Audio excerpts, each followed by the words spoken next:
नाज़रीन, ये वो मुबारक तख्त है जिस पे नबी करीम सल्लल्लाहु अलैहि वसल्लम बैठ के 40 दिन बच्चों को पढ़ाए थे। और अभी ये जो आप देख रहे हो, ये तोते की कब्र है। जी हाँ नाज़रीन, ये तोता हाफिज़ कुरान था, और जिन वली अल्लाह की करामत से ये तोता हाफिज़ कुरान बन गया, उन वली अल्लाह के बारे में ज़्यादा जानने के लिए इस वीडियो को आप शुरू से आखिर तक ज़रूर देखें।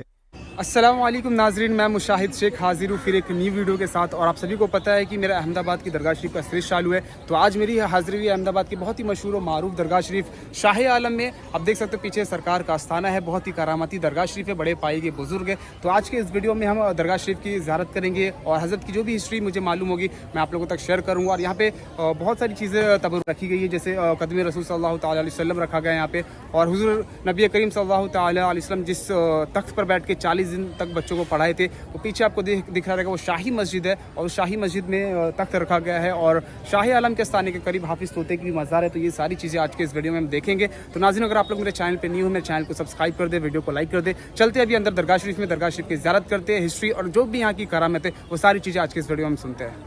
दोस्तों, आज की इस वीडियो में हम जिन वली अल्लाह की दरगाह शरीफ की ज़ियारत कर रहे हैं, इनका मुबारक नाम हज़रत सैयद मोहम्मद सिराजुद्दीन रहमतुल्लाह अलैहि है। आपके वालिद माजिद का नाम हज़रत सैयद अबू मोहम्मद अब्दुल्ला बुरहानुद्दीन कुतुब आलम रहमतुल्लाहि ताला अलैहि है। और आपके वालिदा माजिदा का नाम मखदूमा बीबी आमिना सुल्ताना रहमतुल्लाह अलैहा है। आपके पैदाइश से चंद दिन पहले आपके वालिद हज़रत बुरहानुद्दीन कुतुब आलम रहमतुल्लाहि ताला अलैहि को ख्वाब में हुज़ूर सल्लल्लाहु अलैहि वसल्लम का दीदार नसीब हुआ। नबी करीम सल्लल्लाहु अलैहि वसल्लम ने इरशाद फरमाया, ए कुतुब आलम, अनकरीब तुम्हारे यहाँ एक बेटे की विलादत होगी, उसका नाम मोहम्मद रखना, और वो मेरा सभी होगा, यानी उसका चेहरा मुझसे मुशाबहत रखता होगा, और अल्लाह ताला उसे मकाम महबूबियत अता करेगा। सुबहान अल्लाह। इसके कुछ दिन बाद आपकी पैदाइश 17 ज़िलक़ादा 817 हिजरी गुजरात के पाटन में हुई, और आप आले नबी और औलाद अली है, और आप पैदाइशी हाफिज़ कुरान है। सुबहान अल्लाह। आपकी उम्र सिर्फ अभी 19 साल की थी, और आपको एक रात ख्वाब में नबी करीम सल्लल्लाहु अलैहि वसल्लम का दीदार नसीब हुआ, और नबी करीम सल्लल्लाहु अलैहि वसल्लम ने आपको शाह आलम कहकर पुकारा, लेकिन आपने इस ख्वाब के बारे में किसी से कुछ नहीं कहा। फिर अगले दिन आपको ख्वाब में नबी करीम सल्लल्लाहु अलैहि वसल्लम का दीदार नसीब हुआ, और नबी करीम सल्लल्लाहु अलैहि वसल्लम ने फिर से आपको शाह आलम कहकर पुकारा। आपने इस ख्वाब को भी पर्दे में रखा, किसी से कुछ नहीं कहा। मगर तीसरे दिन आपको ख्वाब में हज़रत अली का दीदार नसीब हुआ। मौला अली ने भी आपको शाह आलम कहकर पुकारा। फिर मौला अली ने कहा, ऐ सिराजुद्दीन, तुम किसी को ना बताओ, फिर भी ये दुनिया तुमको शाह आलम कहकर पुकारेगी, क्योंकि दो जहां के आका ने तुम्हें ये लक़ब अता फरमाया है। सुबहान अल्लाह। फिर अगले दिन आप अपने वालिद से मुलाकात करने जाते हैं। आपके वालिद ने कहा, बेटा, ये जो फूलों की टोकरी है इसे ले जाओ और शेख बारकल्ला चिश्ती को दे आना।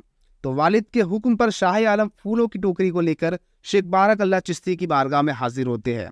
शेख बारकल्ला चिश्ती उस वक्त अपने घर की मरम्मत कर रहे थे, और जैसे शेख बारकल्ला चिश्ती ने आपको देखा तो पुकारा, शाह आलम तशरीफ लाइए। और ये सुनकर आप ताज्जुब में पड़ गए कि ये तो मैंने ख्वाब में सुना था, नबी करीम सल्लल्लाहु अलैहि वसल्लम ने शाह आलम कहकर पुकारा था, ये शेख बारकल्ला चिश्ती को कैसे पता चल गया।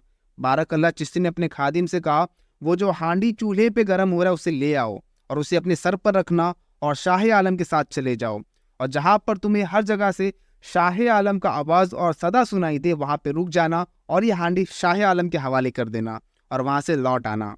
तो आपके हुक्म पर वो खादिम वो हांडी को अपने सर पर रखता और शाह आलम के साथ चलने लगता है। जब शाह आलम अहमदाबाद के 3 दरवाज़ा के पास पहुंचे, तो वहां पे एक माजूर फ़कीर बैठा था, जो अंधा था, बहरा था, और पैरों से भी माजूर था। जैसे शाह आलम वहां पर पहुंचते तो वो माजूर फ़कीर खड़ा हो जाता है। अल्लाह की कुदरत देखिए, जो गूंगा था, जो आज तक नहीं बोल पाया, वो भी अब बोलने लग जाता है, शाह आलम तशरीफ लाए है जगा दो, शाह आलम तशरीफ लाए है जगा दो। फिर इसके बाद 3 दरवाज़ा के हर एक कोने से शाह आलम की सदा बुलंद हो रही थी। जो खादिम आपके साथ था वो हांडी आपके हवाले करता है। इसके बाद आप अपने वालिद के पास जाते हैं, और आपके वालिद भी आपको शाह आलम तशरीफ लाए कहते हैं, क्योंकि मौला अली ने फरमाया था, ऐ शाह आलम, अगरचे तुम इस बात को छुपाओ, लेकिन दुनिया का हर शख्स शाह आलम कहकर पुकारेगी। नाज़रीन, अभी जो आप 2 तख्त देख रहे हो, ये सरकार शाह आलम के दरगाह शरीफ के सामने शाही मस्जिद है, वहाँ पे ये मौजूद है। इसमें से एक तख्त वो है जिस पे नबी करीम सल्लल्लाहु अलैहि वसल्लम 40 दिन बैठकर बच्चों को पढ़ाए थे, और एक तख्त सरकार शाह आलम का है। वाकया कुछ ऐसा है कि सरकार शाह आलम मदरसे में बच्चों को पढ़ाया करते थे, और एक मरतबा आप बीमार पड़ गए तो मदरसा नहीं जा सकते, और काफ़ी टाइम बाद जब आप ठीक हुए तो मदरसा गए, तो आपने बच्चों को उस सबक से पढ़ाना शुरू किया जहाँ से आपने बीमार होने से पहले छोड़े थे। طلبہ یہ دیکھ کر حیران ہو گئے تو آپ نے ان کی حیرانگی کی وجہ پوچھی تو انہوں نے بتایا کل تو آپ نے فلاں سبق تک پڑھایا تھا۔ سرکار شاہ عالم سوچنے لگے کہ آج یہ طلبہ کو کیا ہو گیا ہے۔ پھر آپ نے فرمایا کہ آخر میں نے آپ کو یہاں تک پڑھایا تھا، پھر میں بیمار ہو گیا اور کافی دن تک میں مدرسہ نہیں آ پایا۔ یہ بات سن کر طلبہ حیرت میں تھے کہ ہم نے تو روزانہ سبق لیا ہے، یعنی روزانہ پڑھا ہے۔ یہ ساری باتیں سن کر سرکار شاہ عالم سر جھکائے اور مراقبے میں چلے گئے۔ آپ کے نورانی چہرے کی کیفیت مدرسہ کے طلبہ دیکھ رہے تھے۔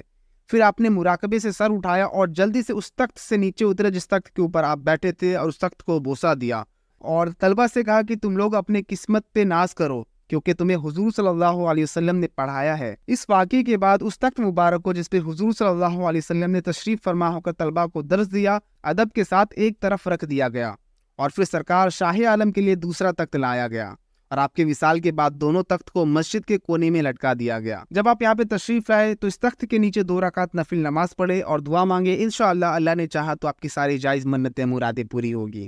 سرکار شاہ عالم کے قریب بہت ساری قبریں موجود ہے اور وہاں پہ ایک اور چھوٹی سی قبر موجود ہے جو حافظ طوطے کی ہے۔ جی ہاں ناظرین، واقعہ کچھ ایسا ہے کہ سرکار شاہ عالم رحمۃ اللہ تعالی علیہ قرآن شریف کی تلاوت کرتے تو اکثر ایک طوطے کا پنجرہ آپ کے قریب ہوتا۔ ایک مرتبہ آپ وجدانی کیفیت میں تھے اور آپ قرآن شریف کی تلاوت فرما رہے تھے، آپ جو آیت کریمہ پڑھتے تو طوطا بھی اس کی نقل کرتا۔ تو سرکار شاہ عالم اسی وجدانی کیفیت میں ایک نظر طوطے کو دیکھا تو وہ طوطا 30 پاروں کا حافظ قرآن بن گیا۔ سبحان اللہ۔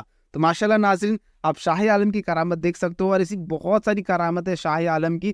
یہ تھی کچھ مختصر سی ہسٹری جو یہاں کے بارے میں نے آپ کو اس ویڈیو میں بتایا ہوں۔ اللہ تعالیٰ کی بارگاہ میں دعا ہے کہ اللہ تعالیٰ حضرت شاہ عالم کے صدقے ہم سب کو نیک راہوں پہ چلائے، گناہوں سے بچائے، مشکلوں سے، پریشانیوں سے، آفت و بلا سے حفاظت فرمائے۔ جو بے اولاد ہے اللہ پاک تو اس کو اولاد عطا فرما، جو بیمار ہے اللہ پاک تو اس کو شفا عطا فرما اور ہم سب کو سچا پکا عاشق رسول بنا۔ آمین ثم آمین۔ ناظرین، آپ لوگ بھی کمنٹ میں آمین ضرور لکھیں، نہ جانے کس کی آمین قبول ہو جائے اور ہم سب کی منتیں مرادیں پوری ہو جائے۔ السلام علیکم۔